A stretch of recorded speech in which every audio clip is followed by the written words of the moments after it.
Hi friends, ಎಲ್ಲ ಹೇಗಿದ್ದೀರಾ? I hope ಎಲ್ಲ ಚೆನ್ನಾಗಿದ್ದೀರಾ ಅಂದ್ಕೊಳ್ತಿದ್ದೀನಿ. ಇಲ್ಲಿ ನಾನು ಮನೆಯಲ್ಲೇ ಮರಳಾದ ತುಪ್ಪನ ಹೇಗೆ ಕಾಯಿಸೋದು ಅಂತ ತೋರಿಸ್ಕೊಡ್ತಾ ಇದ್ದೀನಿ. ಬೇಗ ನೋಡ್ಕೊಳ್ಳಿ. ಈಗ 1 kg ಬೆಣ್ಣೆ ತೊಗೊಂಡಿದ್ದೀನಿ ನಾನು. ಅದಕ್ಕೆ 1 ಏಲಕ್ಕಿ, 1 ವಿಳೆದೆಲೆ, ಸ್ವಲ್ಪ ಮೆಂತೆ, ಸ್ವಲ್ಪ ಉಪ್ಪು, ಸ್ವಲ್ಪ ಅರಿಶಿನ ಪೌಡ್ರು, ಇದಕ್ಕೆ ಲವಂಗನೂ ಸಹ ಸೇರಿಸ್ಕೊಳ್ಳಿ. ಅದೊಂದು ಮಿಸ್ ಮಾಡ್ಕೊಂಡಿದ್ದೀನಿ ನಾನು ವಿಡಿಯೋದಲ್ಲಿ ತೋರಿಸೋದು.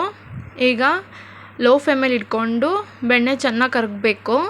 ಯಾರೆಲ್ಲ ನನ್ನ ಯೂಟ್ಯೂಬ್ ಚಾನಲ್ ನೋಡ್ತಾ ಇದ್ದೀರಾ, ಬೇಗ ಹೋಗಿ ಲೈಕ್ ಮಾಡಿ, ಸಬ್ಸ್ಕ್ರೈಬ್ ಮಾಡಿ, ಬೆಲ್ ಐಕಾನ್ ಮೇಲೆ ಕ್ಲಿಕ್ ಮಾಡಿ. ನಾನು ಮಾಡೋ ಎಲ್ಲ ಹೊಸ ವೀಡಿಯೋಗಳು ನೋಟಿಫಿಕೇಷನಿಗೆ ಬರುತ್ತೆ. ಯಾರೆಲ್ಲ ನನ್ನ ವಿಡಿಯೋ ಸಬ್ಸ್ಕ್ರೈಬ್ ಮಾಡಿಲ್ಲ, ಬೇಗ ಸಬ್ಸ್ಕ್ರೈಬ್ ಮಾಡ್ಕೊಳ್ಳಿ ಪ್ಲೀಸ್. ನೋಡ್ತಾ ಇದ್ದೀರಾ, ಯಾವುದೇ ಕಾರಣಕ್ಕೂ ಹೈ ಫ್ಲೇಮಲ್ಲಿ ಇಟ್ಕೊಂಡು ಮಾತ್ರ ಬೆಣ್ಣೆ ಕರಗಿಸ್ಕೋಬೇಡಿ. ಲೋ ಫ್ಲೇಮಲ್ಲಿ ಇಟ್ಕೊಂಡು ಬೆಣ್ಣೆ ಕರಗಿಸ್ಕೊಳ್ಳಿ. ಯಾವಾಗಲೂ ಅಷ್ಟೇ, ನಾವು ಬೆಣ್ಣೆ ತೊಗೊಂಡಿರ್ತೀವಲ್ಲ, ಆ ಬೆಣ್ಣೆಗಿಂತ ಪಾತ್ರೆ ಸೈಜ್ ಸ್ವಲ್ಪ ದೊಡ್ಡದಿರಬೇಕು, ಇಲ್ಲಾಂದರೆ ಈ ಥರ ಉಕ್ಕೋ ಚಾನ್ಸಸ್ ಇರುತ್ತೆ. ನೋಡಿ, ಫುಲ್ಲು ಕರಗಿದೆ ಬೆಣ್ಣೆ.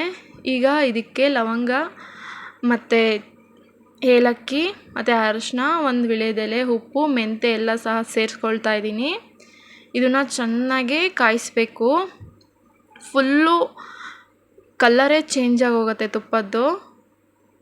ತೋರಿಸ್ತೀನಿ ಹೇಗೆ ಗೊತ್ತಾಗತ್ತೆ ತುಪ್ಪ ಕಾದಿದೆ ಅಂದ್ಬಿಟ್ಟು. ನಿಮಗೆ ಮಕ್ಕಳಿಗೆ ಕೊಡೋದಿದ್ರೆ, ಕೆಮ್ಮಾಗತ್ತೆ, ಶೀತ ಆಗುತ್ತೆ ತುಪ್ಪ ತಿನ್ನೋದ್ರಿಂದ ಅನ್ನೋದಿದ್ರೆ, ಇದಕ್ಕೆ 2 ಪೀಸ್ ಬೆಳ್ಳುಳ್ಳಿನ ಜಜ್ಜಿ ಸೇರಿಸ್ಕೊಳ್ಬೇಕು.